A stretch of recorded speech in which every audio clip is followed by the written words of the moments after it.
brought to you by KR Mangalam University. We provide you the platform to turn your dreams into reality. Give wings to your aspirations with KR Mangalam University.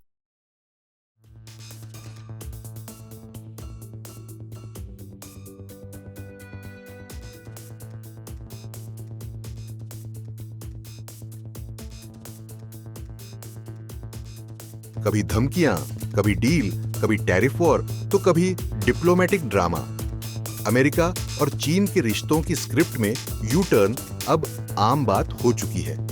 ताजा मामला America के राष्ट्रपति Donald Trump के एक बड़े ऐलान से जुड़ा है, जिसमें उन्होंने चीन के साथ दुर्लभ खनिज, रेयर अर्थ मिनरल्स और मैग्नेट्स की सप्लाई को लेकर डील की घोषणा की है। ट्रंप ने इसे बेहतरीन रिश्तों का प्रतीक बताया, लेकिन सवाल ये उठता है, क्या ये वाकई सहयोग है या सिर्फ सियासी मजबूरी? ट्रंप ने अपने social media site truth social पर लिखा कि हमें चीन से 55% टैरिफ मिल रहा है, जबकि चीन को सिर्फ 10% टैरिफ मिल रहा है। उन्होंने लिखा कि हमारे रिश्ते बेहतरीन हैं। ट्रंप ने यह भी कहा कि चीन जरूरी मैग्नेट्स और रेयर मिनरल्स की आपूर्ति करेगा और अमेरिका भी चीनी छात्रों के लिए एजुकेशन एक्सेस जैसे शर्तें पूरी करेगा। कुल मिलाकर इस डील के तहत चीन अमेरिका को रेयर अर्थ मिनरल्स और जरूरी मैग्नेट्स की सप्लाई देगा और बदले में अमेरिका चीनी छात्रों को कॉलेजों और यूनिवर्सिटीज में पढ़ाई की इजाजत देगा।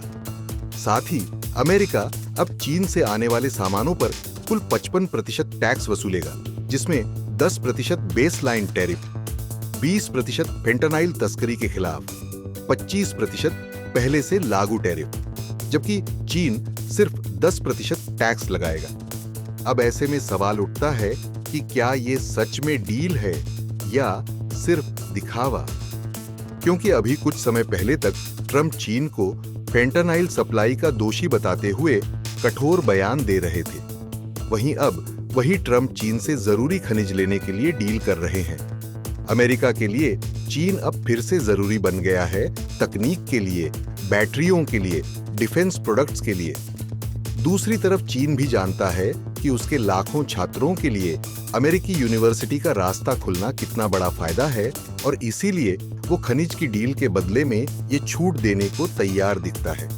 आपको बता दें, रेयर अर्थ मिनरल्स कोई मामूली चीज नहीं। ये high tech industry, smartphone, electric vehicle और रक्षा तकनीक के लिए रीढ़ की हड्डी है। चीन इस क्षेत्र में दुनिया का लगभग 60 से 70% उत्पादन करता है। अमेरिका के पास तकनीक है लेकिन खनिज नहीं। चीन के पास खनिज हैं लेकिन उन्हें बाजार चाहिए। दोनों की मजबूरी उन्हें साझेदारी में बदल रही है। हालांकि इन दिनों ट्रंप क्या कर रहे हैं ये भी कोई नहीं जानता, क्योंकि ट्रंप के ही कार्यकाल में कभी चीन पर कोरोना वायरस फैलाने का आरोप लगा, तो कभी हुआवे पर बैन, टिकटॉक को लेकर धमकियां और फिर ट्रेड वॉर। लेकिन जब जरूरत पड़ी तो वही चीन अब बेहतरीन रिश्तों वाला पार्टनर बन गया। यही वो दोगलापन है जो अमेरिका और चीन की विदेश नीति की असली पहचान बन चुका है, जहां दोनों एक दूसरे को जरूरत के हिसाब से दुश्मन या दोस्त बना लेते हैं। डोनाल्ड ट्रंप की ये नई डील अमेरिका और चीन के बीच एक और समझौते वाली तस्वीर है, जिसमें दोनों को अपनी अपनी जरूरतें दिख रही हैं। लेकिन यह रिश्ता कब फिर से टकराव में बदल जाए, कहना मुश्किल नहीं, क्योंकि अमेरिका चीन संबंधों की असली परिभाषा ही यही है, दोस्ती भी फायदे की, दुश्मनी भी फायदे की। इस डील को लेकर आपका क्या कुछ कहना है? कमेंट करके जरूर बताएं। ब्यूरो रिपोर्ट, भारत तक।